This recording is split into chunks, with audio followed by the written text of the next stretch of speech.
Hello guys and welcome back to the weekend roundup, where if you've not been here before, we go through all of the weekend's Premier League games and all the action inside them. It's going in depth talking about all of that, then going on to the rest of the 5 leagues of the Championship, the Liga, Bundesliga, Serie A and Ligue 1, and then going on to my team of the week. And then following it off with the topic of the week, this week's topic of the week is refereeing in general, let's call it, because there's a lot of decisions that go one way and then not the other way, and we'll talk about it in a second. Let's go into the first game of the weekend. Usually we do start with the run-in for the title, but today we're going to start with actually Newcastle versus Sheffield, and I'm going to start with this one because it ended 5-1 to Newcastle, and this means Sheffield are down and out. They've gone out of the Premier League, but don't worry, they can still break a record this year. They can still break the record for the most goals conceded in a Premier League season. The current holders of it are Swindon Town with 100 goals conceded. Sheffield, with 3 games to go now, have 98 goals conceded. It is incredibly terrible from Sheffield United, and still some games ahead of them where they are going to concede the goals. They are going to break this record, and they are going to hold the tie of being one of the worst teams to ever play in the Premier League. They were not ready for it. They got up on a lucky one last year, but they got there, and they've been shown what it's like in the Premier League. 5-1, Isak absolutely torn apart. He got his 2 goals. Gordon had a good game. Bruno G had a good game, and then Wilson, coming back from injury, got off the mark and got a goal as well. Sheffield had their chances. You saw Chris Wilder talk in a post-match interview saying about how they should have been 3-0 at half-time, really, and that Newcastle were looking to go in that 1-1. And in all fairness, they were. Sheffield have been unlucky, but they've also been too sloppy in the way that they've played, and that's why they've been relegated so early on. But now let's get on to that title challenge, and there were 3 teams going for it during the midweek, and Liverpool lost that Merseyside derby, and they had to go into this game against West Ham at the London Stadium, and they didn't manage to get a win here either, and I think this puts them out of the title race completely. No wins this week. Liverpool 2, West Ham 2. They had the chances. Liverpool, and they didn't take them. But the hard work from West Ham paid off. They got a goal early on and they got a goal late on to get the result. And then the whole highlight of the match got taken away because of Salah's argument with Klopp on the touchline. Don't know what was said, don't know what was going on, but it didn't look good, did it? It did not look good at all for Liverpool fans. Klopp's definitely on his way out. Salah might be on his way out too. You don't know. Obviously, Arne Slot's now coming in the door, and is he going to look at that and go, "Oh, do we want Salah, doing this for next season as well?" He thinks he's like this above the club, and he's not. No one's ever above the club, but keep on falling apart, Liverpool. Keep on falling apart, because I am here for it. I am here for it all day long. Now that Liverpool are out of the title race, so let's go into the actual title race. I'm going to start with Forest versus City, ending 2-0 to City. It is what it is. Forest had the chances. Once again, they probably could have got a goal, but Chris would want it for today. Elanga and Calum-Lewin both played well on the wings, and then it all came from, and you know what, I'm going to say, City's goals came from luck, but you do need luck to win a title, and Gvardiol, again, scoring for City when Nottingham Forest were down to 10 men. City score from a corner, potentially where Nico Williams would have been, is where the goal goes in. It's fair enough. You make advantage of what you get advantage of. And then Haaland scoring again, as he does. This is what he does, but he does it so simply. The goal coming against Murillo, and Murillo he just had a groin injury right before it. He'd gone down, but he couldn't come off. He tries tracking back, you see him hobbling a bit, and then he falls over. Haaland scores. Fair play. City win 2-0. Obviously, I'm not too happy with it. I want Arsenal to win this league title. And going on to the Arsenal game against Spurs. What a game it was. Arsenal with a 3-0 lead. It is the bottle off. Arsenal versus Spurs.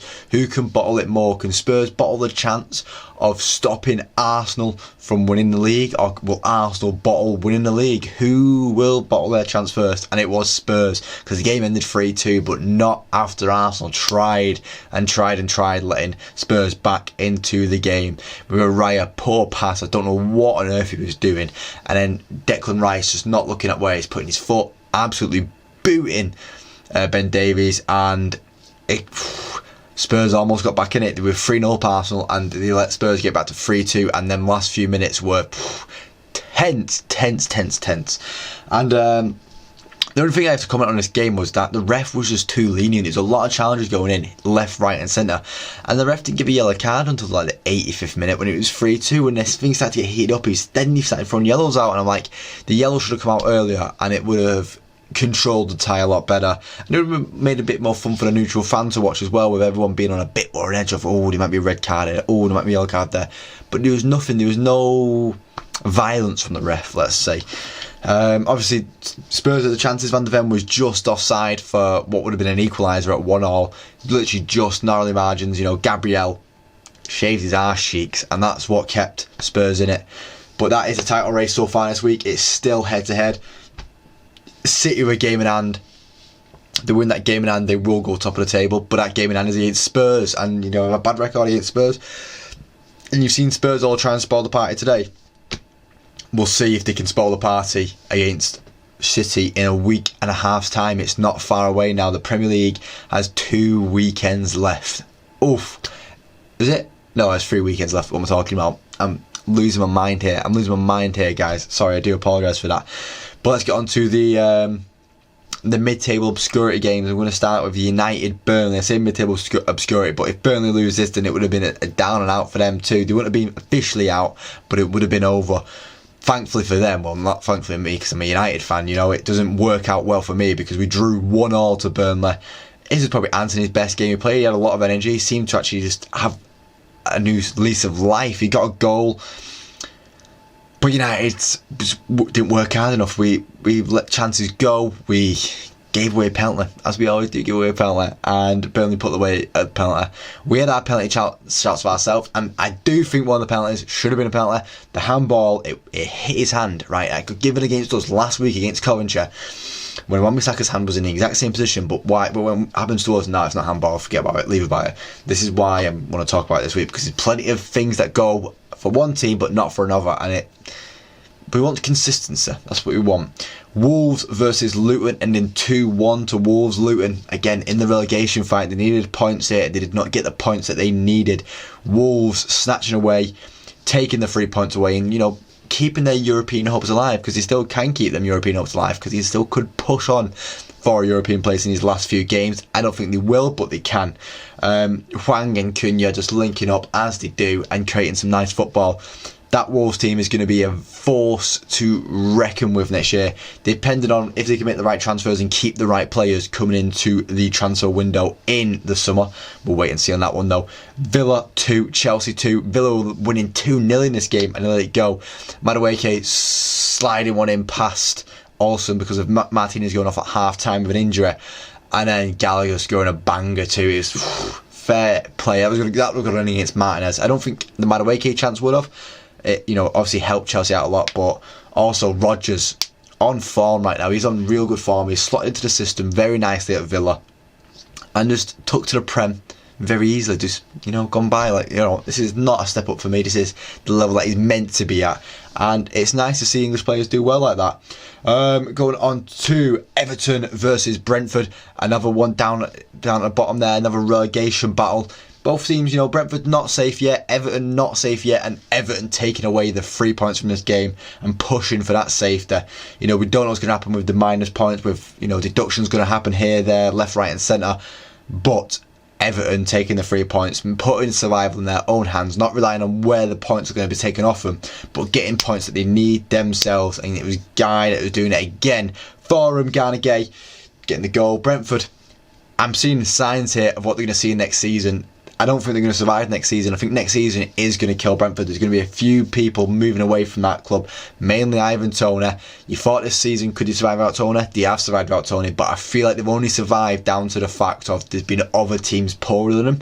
I don't see many teams being poorer than Brentford next year. Brentford have been quite a poor opposition to watch, and it's disappointing because Brentford were a good team to watch a couple of years ago and I don't know what's happened to them. And then final game of the Premier League. No, sorry, 2 games left. I'm just losing my eyes a second. We're going to the Palace Fulham now, which ended 1-1 with a stunner goal from Schlupp. Palace deserved the chance to win this game. Palace deserved the points from this game minimum. Muniz scoring again for Fulham, but Palace on good form under Glasner, and it's nice to see Palace might have a push on for Europe next year with Eze, with Elise, with Mateta, with a few signings. You know, I've spoken about my signings on the page already, on my shorts and on my TikTok, about what signings I think Palace should make next year. If they get these signings right, they could have a really good year next year, Palace. And then on to the final game now, and it was a game where Brighton got found out. They played Bournemouth and they lost 3-0, and I love it because there's so much hype around Brighton and people just don't see it like I see it. Brighton aren't all this hype that they need to be. They got found out, they got beat 3-0 by Bournemouth, and Bournemouth deserved the hype that they're getting. You know, the team's coming together, and once again, they're going to be a force to reckon with next season. Next season's Premier League is going to be great. It should be great, and I can't wait for it. I'm looking forward to it. You know, I can't wait for United to be down in 17th place, surviving relegation. It's going to be fun, man. It's going to be fun. Woohoo! But let's go on to the Championship, and Leicester booked their ticket in the Premier League next year, and they've not even played this weekend. They play tonight against Preston, and they're going to be celebrating a lot, I reckon. They're going to be very happy because they're back in the Premier next year. Now all they need to do is secure that title.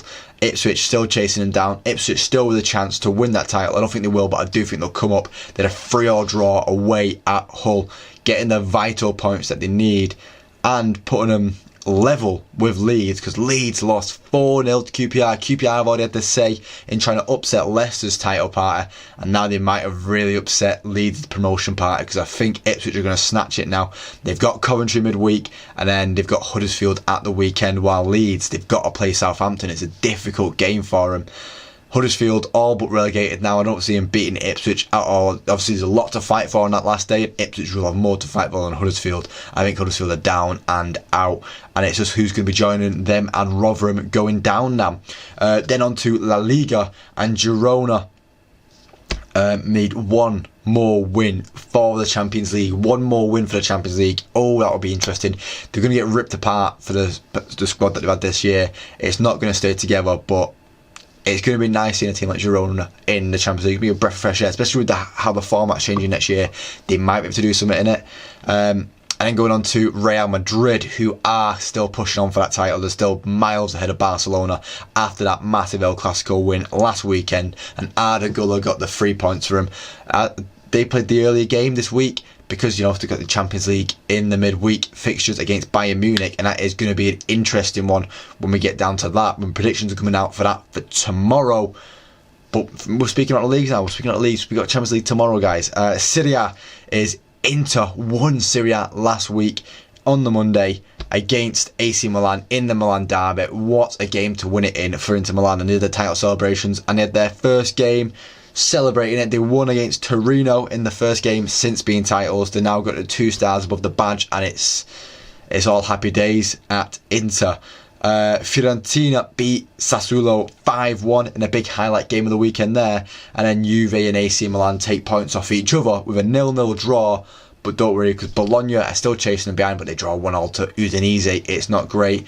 But Bologna in the Champions League next year as well. There's going to be some cool teams coming in the Champions League next year, and another one of them is Brest, who still have the chance of doing it. They're just narrowly ahead of Lille right now with a massive 5-4 win against Rennes. What a game that was. 9 goals in the game. 5-4.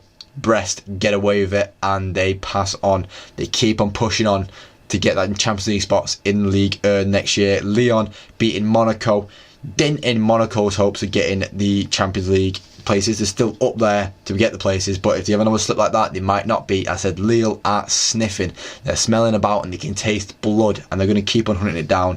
PSG dropping points to Le Havre, but they still win the league thanks to Monaco dropping points, with Brest dropping points earlier in the season. It means PSG have now won the league with 3 games to go.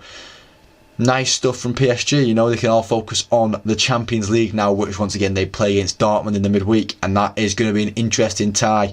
And can PSG go and win it? As I said, my predictions are out tomorrow. Go watch my predictions tomorrow, and you can find out if you think I'm going to win it.